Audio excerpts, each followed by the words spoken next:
পুলিশে কর্মরত আছি বগুড়া আদমদিঘি থানাতে। আর আমি একজন কন্যার পিতা। আমার কন্যার নাম মিস তাসনিয়া রানা তামান্না। তো আমার মেয়ে 26/2 আমার মেয়ে যখন অপহরণ হওয়ার পর আমি এটা আদমদিঘি থানায় মামলা করি। তখন ওসি ছিল আতাউর রহমান।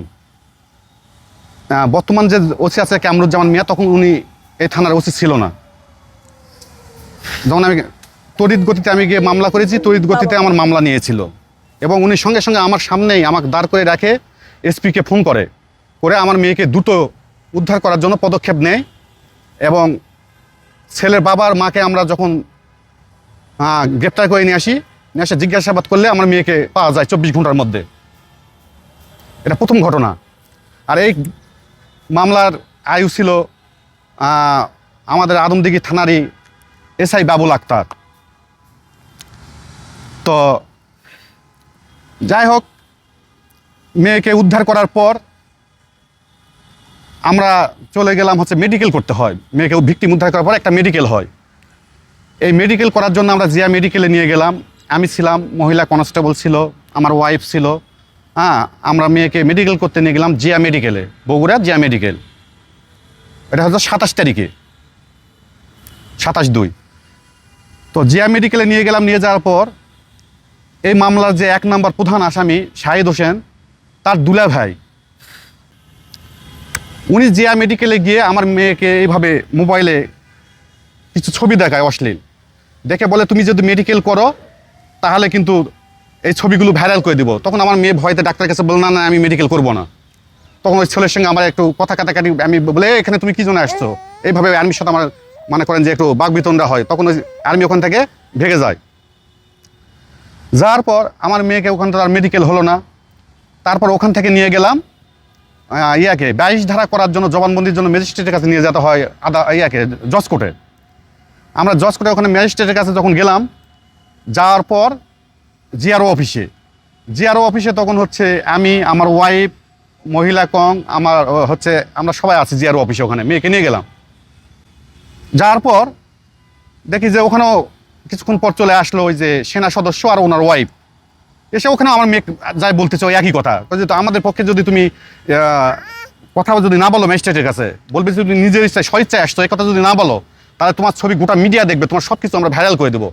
তখন ওই ছেলের সঙ্গে আমি মনে করেন যে এক পর্যায়ে হাতাহাতির মতো হয়ে যায়। তখন এই যে আমার ওয়াইফের সামনেই, ঠিক আছে, ওনার কাছে শুনতে পারেন, ওই যে মহিলা পুলিশ ছিল তার কাছে শুনতে পারেন, ওখানে গেছিল।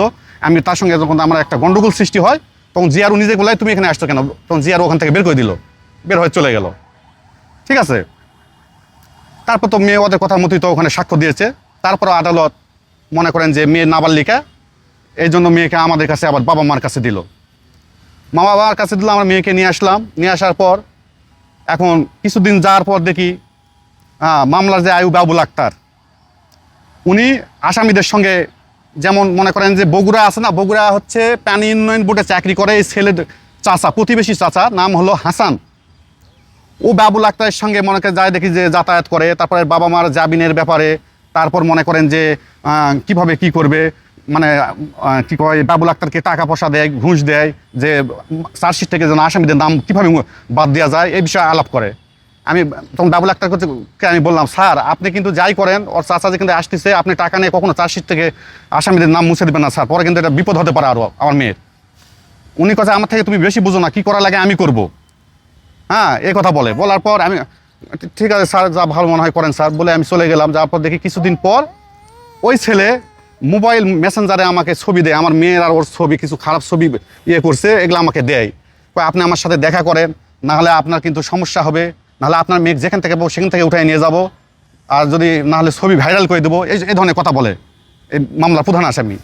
তখন এই বিষয়ে আমি মামলার আয়ুর সঙ্গে সব খুলে বলি, স্যার এই বিষয়, আর আপনি চার্জশিট থেকে ওদের নাম বাদ দেওয়ার কথা করছেন, আর আপনি করতেছেন ওই যে 1 নম্বর আসামিকে আপনি গ্রেপ্তার করতেছেন না কেন, কোর্ট থেকে অর্ডার দিচ্ছে তাকে ধরার, আপনি এতদিন হয়ে যাচ্ছে তাও ধরতেছেন না, ও তো বিপদ ঘটাবে। ও বলছে যেখানে পাবে সেখান থেকে উঠাই নিয়ে যাবে।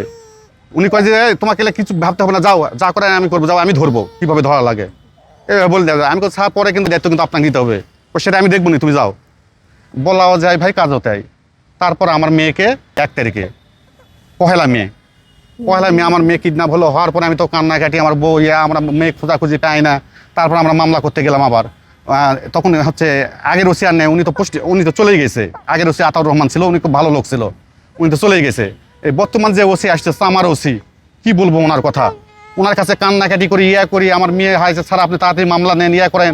ও আমাকে খালি নেয় না, আমাকে সাটাসাটি করে, করে যে তুমি হচ্ছে কি করা লাগবে না লাগবে আমি বুঝি, তুমি এখানে কি জন্য আসছো, এগুলো বলার পর তখন আমি কুল কিনারা না পেয়ে আমি আমার ফোন বের করলাম, বলে আমার ওয়াইফকে, আমাদের এক পরিচিত ডিআইজি স্যার আছে, ওনাকে ফোন দেওয়ালাম।